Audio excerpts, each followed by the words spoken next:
Qual é a empresa mais maligna do mundo? São as empresas de petróleo que esgotam os poços e envenenam nossa atmosfera. As empresas de cigarro que, mesmo depois de milhões de pessoas morrerem por fumar, elas continuam funcionando? Talvez alguma da indústria agrícola que altera nossos alimentos com agrotóxicos apenas para se manterem lucrativas? A verdade é que todas essas empresas são ruins em certo ponto, mas uma empresa é pior do que todas juntas. O negócio mais maligno do mundo: Nestlé.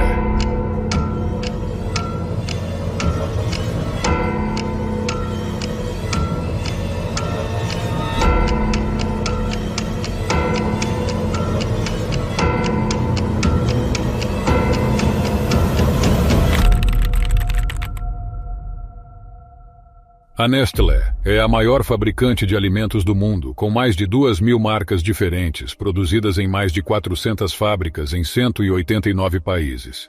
A empresa faz cerca de 100 bilhões de dólares em vendas anuais. De café expresso e de época, carne, Hot Pockets, Kit Kat, sorvetes, entre outros. Seria difícil, se não quase impossível, para você passar a vida sem usar algum desses produtos. Em 1967, preocupado com a alta taxa de mortalidade infantil, Henri Nestlé criou uma fórmula para bebês, um substituto à base de leite para bebês que não podiam tomar leite materno. A Nestlé tinha excelentes intenções e nunca comercializou seu produto como melhor do que o leite materno. Infelizmente, após sua morte, a integridade começou a desaparecer da empresa. Na década de 1970, os cigarros estavam no auge, em grande parte graças a campanhas publicitárias enganosas e habilmente elaboradas em torno deles.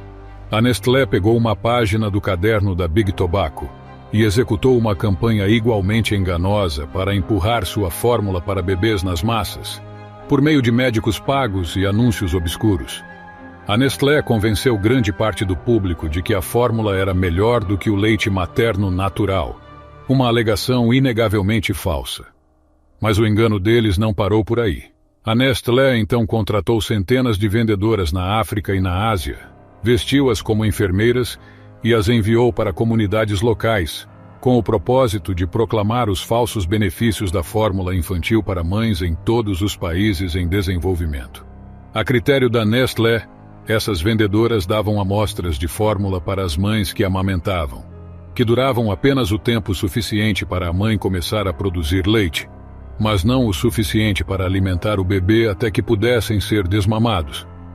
Quando as amostras de fórmula acabaram, as mães que não podiam mais amamentar tiveram que comprar mais da fórmula da Nestlé. Como muitas dessas mulheres não podiam comprar a fórmula ou o leite com o qual ela deveria ser misturada, elas começaram a diluí-la com água. E em áreas onde a educação, principalmente para mulheres, nem sempre foi tão abrangente. Muitas mulheres não sabiam que a água que davam a seus bebês estava frequentemente contaminada. Milhões de crianças morreram devido à contaminação. Milhões de outros cresceram nutricionalmente deficientes. Em 1978, os executivos da Nestlé foram levados ao Senado dos Estados Unidos para explicar por que os bebês morriam após receberem a fórmula. Would you agree with me that your product should not be used where there is impure water? Yes or no? We give all the instructions. Just answer. What is your position? Of course not, but we cannot cope with that. Como a maioria das corporações, recusou-se a assumir a responsabilidade pela forma como as mães preparavam a fórmula infantil. Feel that you have any responsibility? We can't have that responsibility, sir. May I make a reference to... You can't have that responsibility? No. Eles não foram totalmente exonerados. No entanto, em 1981, novos regulamentos foram implantados nos Estados Unidos, tornando ilegal a comparação do leite materno com a fórmula da empresa. O que era toda a estratégia de marketing da Nestlé? E esta cláusula foi o suficiente para parar a Nestlé? Absolutamente não. Ela simplesmente moveu a maioria de suas operações para a Ásia e a África. Enquanto mulheres e bebês nesses países em desenvolvimento sofreram muito mais, médicos em todo o mundo foram pagos para dar latas grátis às novas mães, principalmente fórmulas para bebês. Frequentemente, isso fazia com que os bebês nunca desenvolvessem o gosto pelo leite materno natural, a opção mais saudável e gratuita. A Nestlé continuou espalhando mentiras sobre sua fórmula. Mesmo que a Associação Pediátrica Americana, a Organização Mundial da Saúde, a UNICEF, e outros digam que o leite materno é sempre melhor se disponível. A Organização Mundial da Saúde acrescentou que a eliminação global da fórmula para bebês poderia salvar a vida de cerca de 820 mil crianças todos os anos. Quando você para e pensa sobre isso, mesmo por um segundo, é de partir o coração que esta empresa ainda possa comercializar agressivamente fórmulas infantis, quando sabemos o mal que isso pode causar aos bebês. É claro que há muitos motivos pelos quais um bebê não seria capaz de se alimentar com leite materno, ou que uma mãe não seria capaz de fornecê-lo. Portanto, definitivamente não estou dizendo que a fórmula deve ser totalmente eliminada, mas toda mãe tem o direito de fazer uma escolha informada para seu bebê. E a Nestlé repetidamente roubou esse direito, espalhando o que poderia ser classificado como desinformação em escala global. Como se não bastasse enganar as mães e prejudicar os bebês, a Nestlé tem uma longa lista de outros abusos dos direitos humanos nesta linha de produção. A empresa foi denunciada por comprar peixe para suas marcas de ração de animais de estimação, de empresas na Tailândia que usam trabalho escravo. Embora a Nestlé tenha se apresentado e dito que estava tomando medidas para chamar a atenção para o problema e cortar os laços com os infratores, claramente não fez a escolha certa ao decidir onde obter seus ingredientes. No entanto, o escândalo parece pouca coisa em comparação com as práticas da empresa na produção de um de seus produtos mais buscados, o chocolate. Grande parte do cacau cultivado no mundo vem da África, e para aumentar as margens de lucro, a Nestlé busca oportunidades de comprar amêndoas mais baratas por meio dessas formas. Para baixar os custos do cacau, eles têm que reduzir drasticamente o custo da mão de obra, e muitas vezes fazem isso usando mão de obra infantil. Em 2000, um relatório acusou a Nestlé de comprar cacau de sangue da Costa do Marfim. A empresa disse que é contra o trabalho infantil, mas que não pode garantir que o cacau vindo desses locais não envolve trabalho infantil. Não é exatamente a postura forte que se poderia esperar de um líder corporativo global. Em 2005, o Fundo Internacional de Direitos Trabalhistas entrou com uma ação contra a empresa em nome de 3 milhões de crianças. O processo alegou que as crianças são traficadas para a Costa do Marfim, forçadas à escravidão e espancamentos em uma plantação de origem da Nestlé. Mais uma vez, a Nestlé tentou contornar a situação, alegando que não tinha ideia de que havia trabalho infantil e abuso, apesar do processo afirmar que sim. Então eles finalmente teriam sua punição por explorar conscientemente o trabalho infantil? Não, eles saíram impunes. Em 2010, um tribunal da Califórnia rejeitou a regra de que as corporações não podem ser responsabilizadas por violar a lei internacional e rejeitou o processo.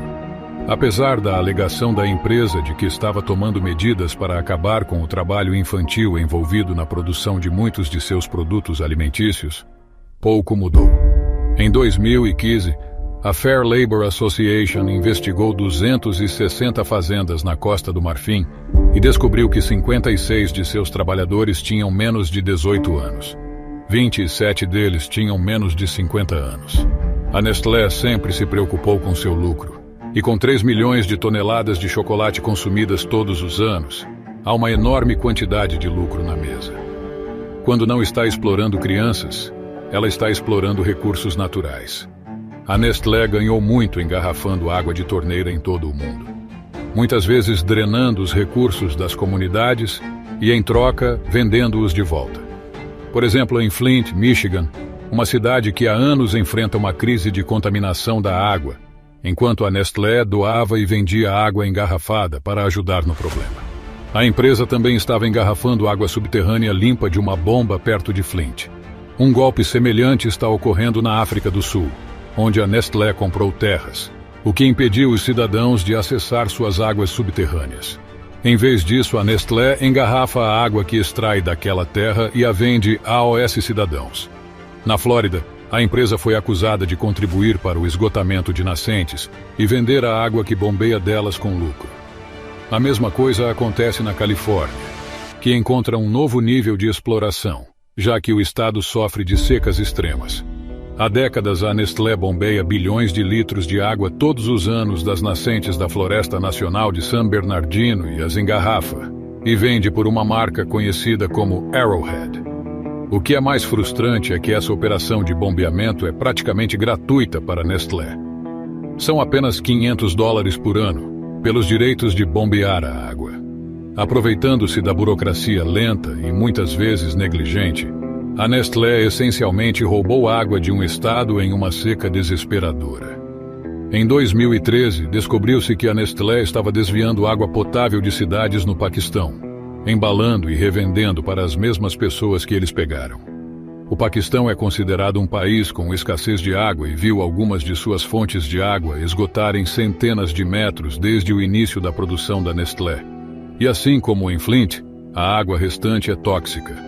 Mas ao contrário da Califórnia, onde a Nestlé pelo menos paga algo pelos direitos da água, no Paquistão, ela pega a água de graça.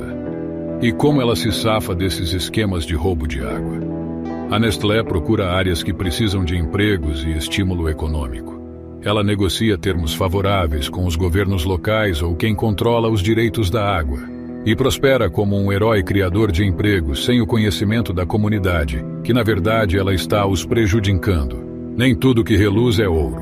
A Nestlé possui 27 instalações de água engarrafada somente na América do Norte, gerando $5 bilhões por ano em todo o mundo. Seu negócio de água gera cerca de $8 bilhões por ano. Tudo isso levanta uma questão bastante simples. A água não deveria ser um direito humano? Em caso afirmativo, por que empresas como a Nestlé, que retiram essa água das comunidades carentes, não são consideradas infratoras da lei? O ex-CEO da Nestlé, Peter Brubeck-Lamont, disse que a ideia de a água ser um direito humano é extrema. Und da gibt es zwei verschiedene Anschauungen. Die eine Anschauung, extrem würde ich sagen, wird von einigen von den NGOs vertreten, die darauf pochen, dass Wasser zu einem öffentlichen Recht erklärt wird. Das heißt, als Mensch sollten Sie einfach Recht haben, Wasser zu haben. Das ist die eine Extremlösung. Ja? Anos depois, ele voltou atrás nesse comentário. Let me make it clear from the beginning. I have always supported the human right to water. Mas já era muito tarde.